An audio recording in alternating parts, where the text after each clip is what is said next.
Hello and welcome once again. We're going to continue with Wildcats, issue 11. Last time we looked at issue 10. And this is a significant story because it was the reuniting of Jim Lee and Chris Claremont, the creative team, writer and artist on the highest selling American comic book of all time, X-Men #1. And once issue 3 of X-Men was done and Claremont went elsewhere, Jim Lee basically took over, as far as I understand it, and did the X-Men thing, and then formed Image Comics with all the other guys, and has been doing Wildcats. And they've decided, however it went down, to get back together and do I believe, a 4-issue run of just a Wildcat story written by Claremont, where Claremont has a character that he introduces, the Huntsman, that he owns. This is a Claremont character. And it kind of couldn't be a more boring looking guy if we tried. So I've already gone over this one, and I thought that there were some fairly interesting character points that you can tell that there's a difference in the writing with Claremont doing it. There was some interesting stuff in the book. There's a whole video on this, and feel free to go seek that out. I've got playlists, and I've got one for Jim Lee and all his stuff on there. But the story continues. Not a particularly thrilling cover. I mean, you got Voodoo looking like a bad guy, Maul hanging upside down. Is he dead? Who knows? Some random-ass hot girl. And I'm sorry, I can't remember if she was in this other book or not. I don't think so. Maybe right at the end. No. So, as a cover goes, I mean, to me, it's always kind of looked like it's one image of a bigger one. Like, there should be more, like another comic you'd put side by side that would continue the image on or something like that. It's fine. Who am I to criticize? I mean, I'm going to. Don't get me wrong. But so you got some random chick that's not very interesting looking in a ridiculously kind of cliche outfit. We don't know who she is. Story Claremont, pencils Jim Lee, inks Scott Williams. This was pointed out to me by a viewer of the channel and someone in the know. He made sure to point this out to me, to, like, if you look down here, because it did not say this in the previous book. The previous book said pencils Jim Lee, and there were a lot of ink assists, but on this one, pencil assists Ryan Benjamin, Brett Booth, Travis Charest. And then they've got ink assists, of course, on this. And I get it. I mean, it's a studio, and you got to get a book out, and it's complicated. But it's pointed out to me to, like, look at the characters and the figures in the book, because you will. I was indicated that you might recognize some of these other artists doing some of maybe the backgrounds or other figures, not the big main awesome shots where it's clearly Jim Lee. I did kind of a quick flip through this, and I didn't immediately have anything jump out at me that made me go, "Oh, that is not Jim Lee. That's somebody else." But we'll see what we can see. Story-wise, I don't know. It doesn't get to be much more exciting, I guess. You got the Wildcats. You got Providence, who's kind of like a bad guy version of Void, and these three guys. I wish I could remember their names. I couldn't remember it last time either. Kind of an interesting splash page. I always kind of thought that face up here, that was a pretty good shot. Pretty well drawn. And then here we got Voodoo, who's possessed. We've established that in the previous issue. She's been possessed with some kind of alien creature, whatever. Kicking Marlowe right in the back of the head. And now the battle's on. So boring bad guy. Zaps, almost hits possessed Voodoo, and she's yelling at Attica is his name. You nearly fried me as well as Warblade. That reaction shot of Warblade getting smacked back is pretty good. Spartan charging forward. I don't know. Now that I'm trying to look to see what other artists may have helped, I can't help but feel like this doesn't feel completely Jim Lee. But you'd think he'd draw all the big cool shots like this and then leave the smaller background stuff for some of the other guys, if that's the case. I thought that Voodoo shot looked pretty good.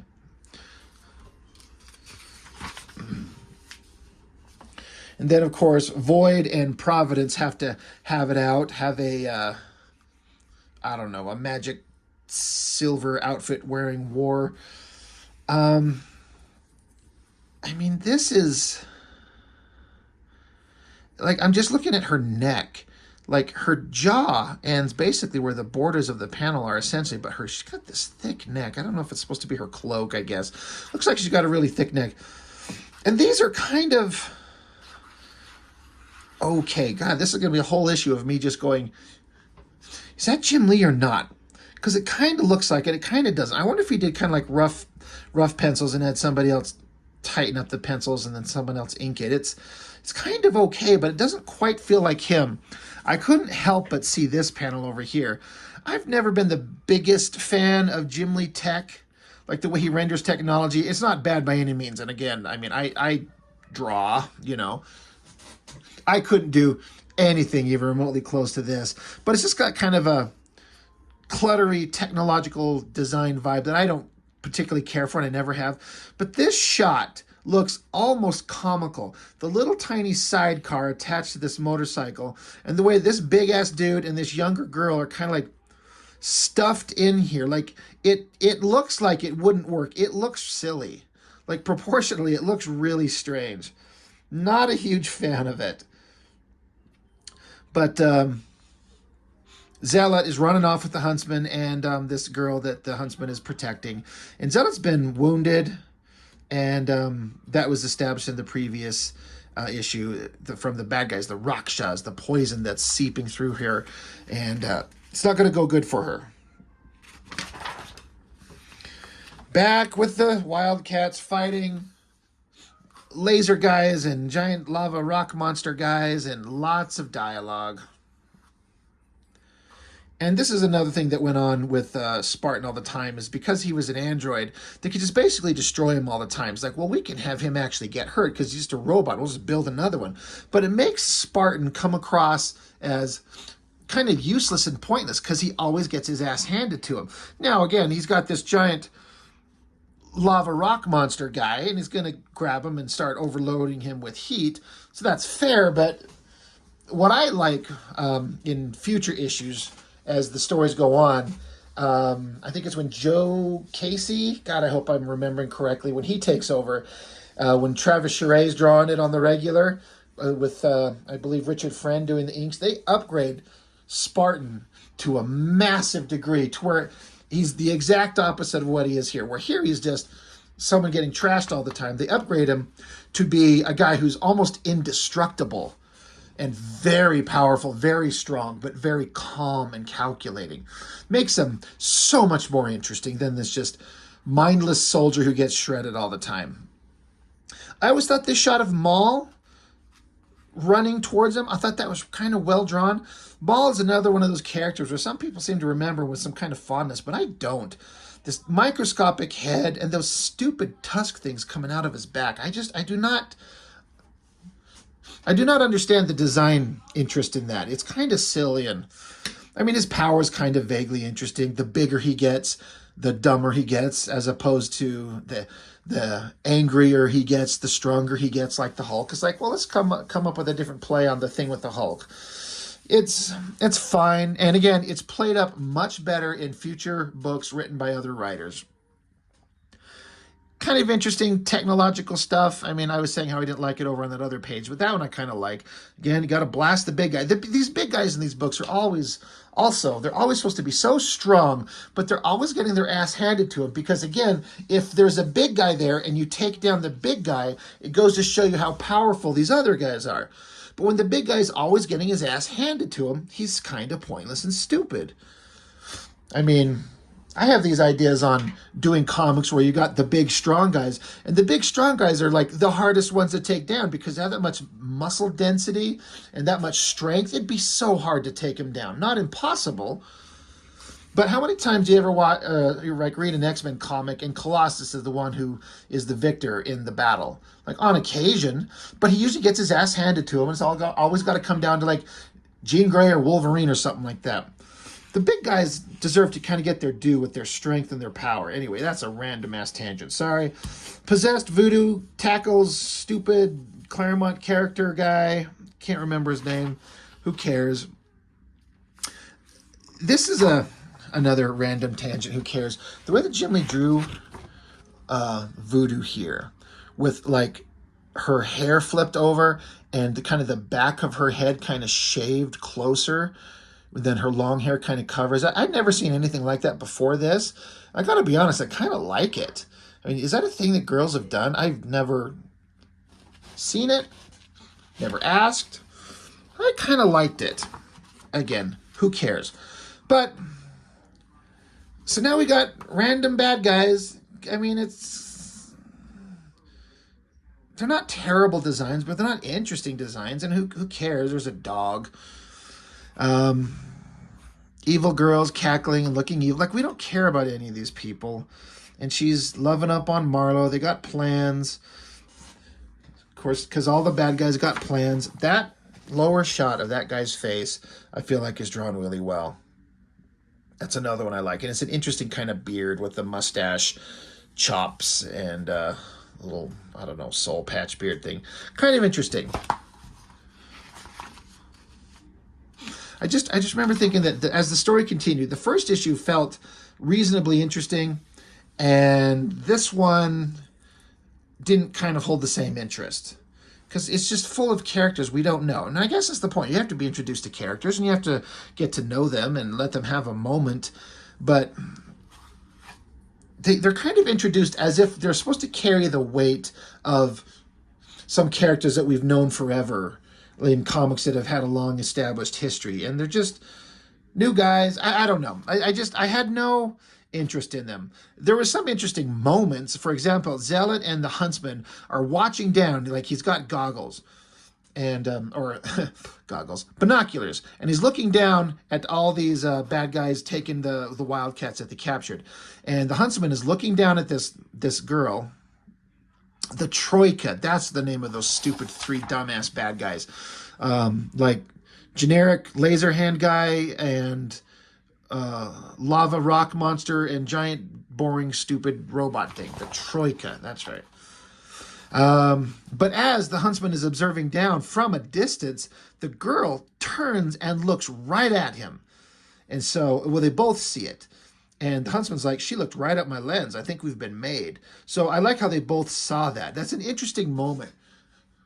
Whoever this girl is, and whatever it is her plans are and her abilities are, to just know that they're up there watching and turn and look and smile at them. And Zealot, more so, she recognizes who this girl is, and she's freaked out. Now, the thing about Zealot, one of the few things I liked about her, is that ultimate badass, super ancient, like centuries old, and this freaks her out. She knows who this is, and this scares her. So there's kind of an interesting idea. I say this a lot. It's a smaller drawing, but that drawing of Zealot running away, and I'm not just focusing on the well-drawn, firm ass, but like the motion of her running, the arm movement, the position of the body. I like it. It looks good. Well-drawn. But Zealot runs off. She gets a phone. She's got to call somebody. Meanwhile, back with the generic bad guys, and we got, so that's Warblade. You can tell because he's got his long green hair. They're naked with little, oh my God. They got like cybernetic dick covers, all of them. I mean, they can't be naked, but that's really interesting. Kind of silly. So you got Warblade, green hair, Spartan, apparently not melted, Imp, Jacob Marlowe, and then stupid Maul. And they're all hanging upside down for some reason. Oh yeah, you got Void. She gets to hang right side up. Dudes get to hang upside down and have their balls like drip into their own faces, but not the girls, so that's cool. Interesting cape designs blowing in the non-existent wind, but it's dynamic and interesting. It's kind of a weird, I don't know, I don't want to call it a tangent, but like her cape flowing off her here almost looks like it flows into his cape there, and it's like one thing. I guess you could say it's a design element to visually tie them together. I'd say it's just kind of an unfortunate shot. But, you know, the story goes on. Bad guys are going to, you know, do whatever to the good guys. I just, you know, I couldn't really get into the story, so I know I'm not going over the story too clearly. I don't know that we're missing too much. Dog jumps after the girl. I'm more interested in the drawing here. I like the motion. I've had a couple instances in my own drawings where I've had to draw capes, folding and flipping, and I'm just taking kind of taking note of how they draw them here. Drawing dogs are hard. Pretty well done. But yeah, this kind of feels like Jim Lee light. It's not bad. It's not too far off, but I'm kind of curious as to what hand is drawing these and kind of giving them the finish. I mean, those pencil assists we were talking about at the beginning, Ryan Benjamin, I feel like he could kind of blend his work into Jim Lee's easier than Brett Booth and Travis Charest if they're giving the opportunity to draw close-ups on faces and stuff like that. They have a very distinct style. I mean, they're all great artists, but I feel like none of them at this point were really great. They've all become amazing artists. Like, they all become just really, really, really good. But at this point, I wonder if it's just more background stuff that they handle. It's not very obvious. I mean, it's not standing out to me like, oh my God, right there, there's a Brett Booth drawing, or there's a Travis Charest drawing. This was an interesting thing where the main villain tosses Savant into Void. And because they're, I don't know. I don't know if it was ever clear what the hell they were. Liquid metal-ish, weird energy beings, but they get slammed into each other. And they kind of merge almost into one in a way. That's a pretty good drawing. Of course, you're going to take the opportunity. I say this as kind of like ribbing on them, but I would totally do the same thing. But you're going to draw a girl who's essentially a nude figure, right? It's just this skin-tight silver outfit, so it's just a nude figure. Of course, if you're going to draw her, you get the opportunity to like arch the back and thrust the chest out and push the hips back. And I would do the same thing, and I'm not saying that that's the right thing to do all the time, but we do it. She is tapestry, that's right. She is the weaver of souls, the shaper of fate.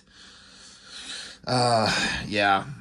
This is not a bad, and by not bad, I mean pretty good, actually. The kind of expression on her face there.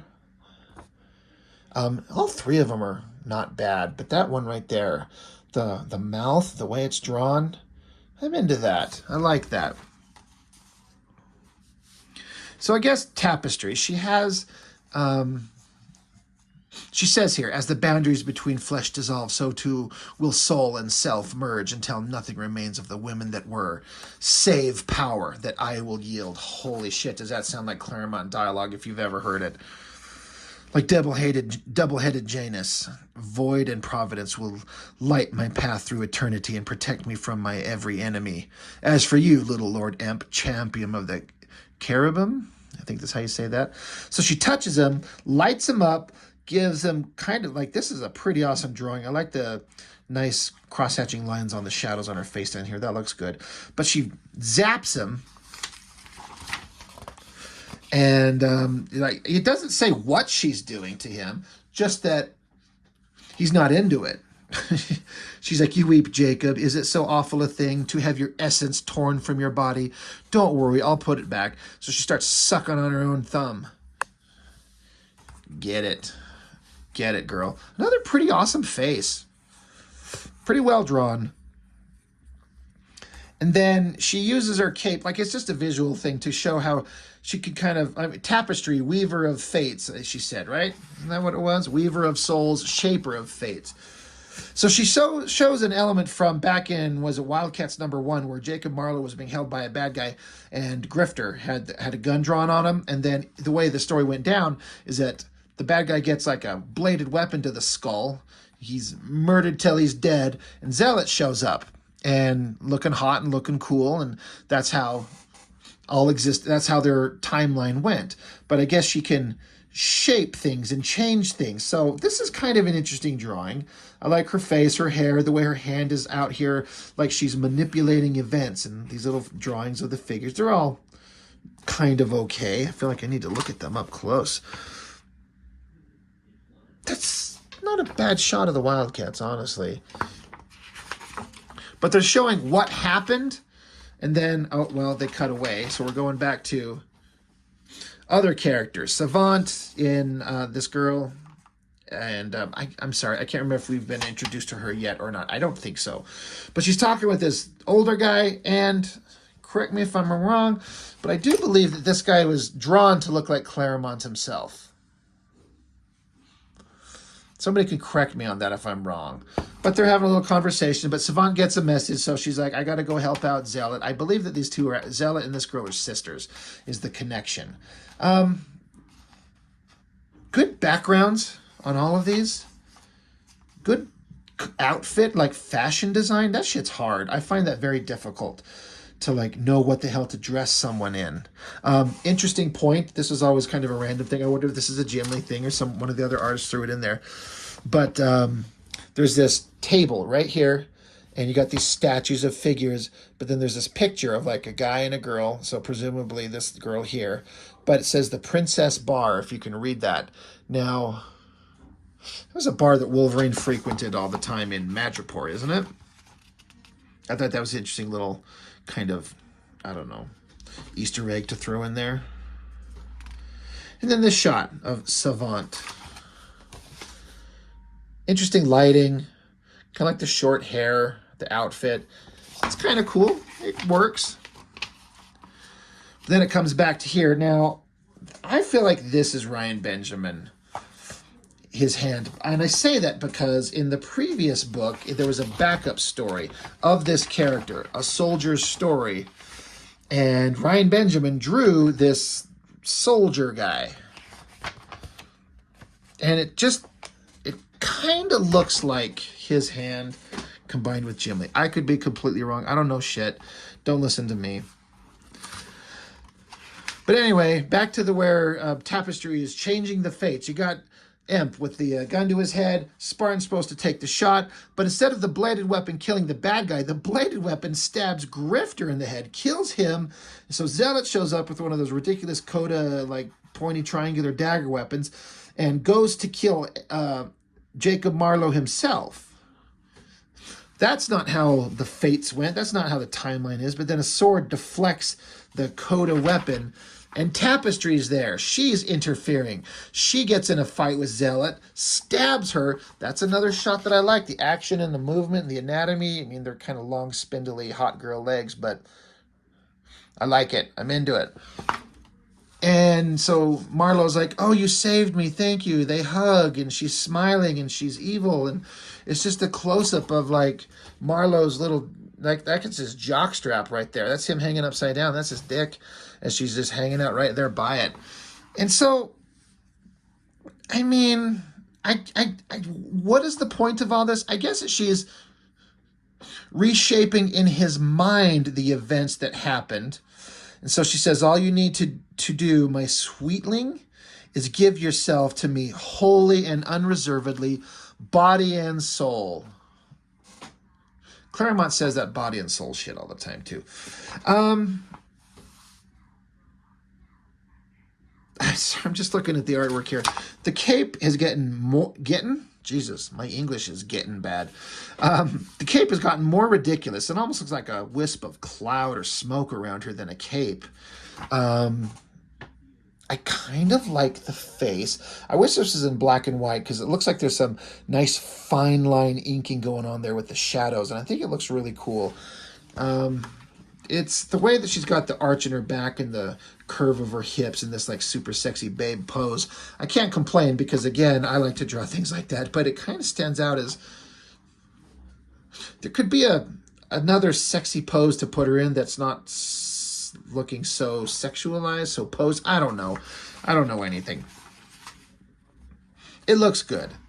But I don't know what the whole point of this is. It's just mental manipulation to take him over by making him think that she was there to save his life. So now he's like going to be on her side. I don't know. We'll have to find out in the next issue, I suppose.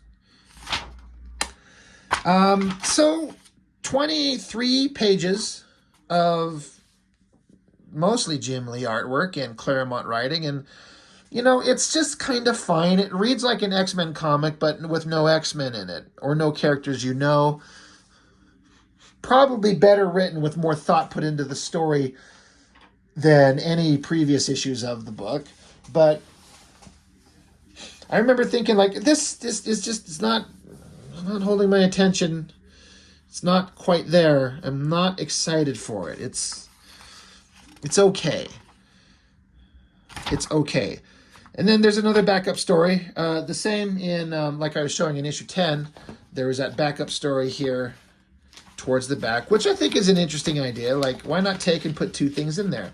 The main story and a backup story. You got a soldier story and then Mr. Majestic. Both written by this H.K. Proger, not sure who that is. Ryan Benjamin pencils, Tom McWeeny on inks. And again, Ryan Benjamin, like, clearly talented, but early versions of him, like a lot of these artists, look like they're doing a Jim Lee version. But they eventually become themselves in short order. But it's fine. It's good. Like, his arm is kind of weirdly long in proportions. It's like he shortened up the figure to squeeze it in head to toe on the panel. Kind of a goofy looking head skull thing going on there. This shading under his nose doesn't quite work because there's like shadow on the side of the nose here, but you'd only have shading like this if there's a direct light above you coming down. I know that a lot of artists have done this, and myself included, but in fact, I've got this idea to do a video on the ridiculous rendering on bodies that I learned from watching or reading Jim Lee comics, where they just put lines in a place. I didn't understand why they put the lines there, so I would just put those lines there. It's like there's always the cheekbones or above the brow or these lines under the nose, and it's not consistent with a single light source. That's what I'm getting at. This shading under the nose wouldn't quite work like that if there was shading on the side of it there. It's kind of weird. But this is also continuing off. This story is continuing off the main one where Savant, this character here, we saw her in the previous pages. She ran off to go. She's going to go help Zealot, and she stops off by meeting up with this guy who we've never seen before as far as I remember. This is the first time we see him. They call him Mr. Majestic, which is kind of a silly name, but he ended up being a little bit more interesting than the name Mr. Majestic would lead you to think. He's basically Superman.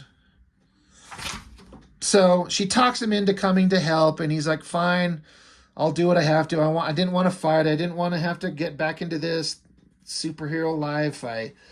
He says, I suppose I've hidden here too long, rooted in guilt, mired in the past I can't change. Maybe it's time for me to face the future, to try and make amends.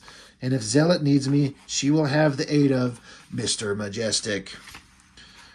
Pretty ambitious down-angle pose for the main shot of him. I don't know if I would have chosen that because it looks dynamic, but you don't get to see him in his physical entirety straight on, so you don't get a really great shot of him. They should have had this down angle and this panel here, and then had a big straight on panel for the big reveal of him in his full costume here. That's just my amateur opinion, but it's not a great way to introduce him because you're not getting to see him fully, and you don't get to see him. So all in all, interesting. Speaking of interesting, Grunge is having a good day there. It's just kind of fun. This is Jim Lee doing Wildcats. Again, at the time, I've said this a bunch. The interest was starting to wane a bit. He can always draw some stuff that I'm like, that's really good. This is why Jim Lee's so good. But, the more I don't know if he's less interested. He's handing off a bunch of stuff to other artists. It's just not the same. And I get it. Comics are a hard thing to make, and they're time intensive, and he's running a business. He's got a whole studio full of people to employ, trying to keep them working. So you bring on other guys to help. This is done in June of '94. So it's fine. It's just, it doesn't stand out. It doesn't kind of hold up the test of time, in my opinion, because it's just not that interesting. It's just kind of there. It's kind of fine. But that's it. That's all I've got. Thank you for watching, as always. See you on the next one.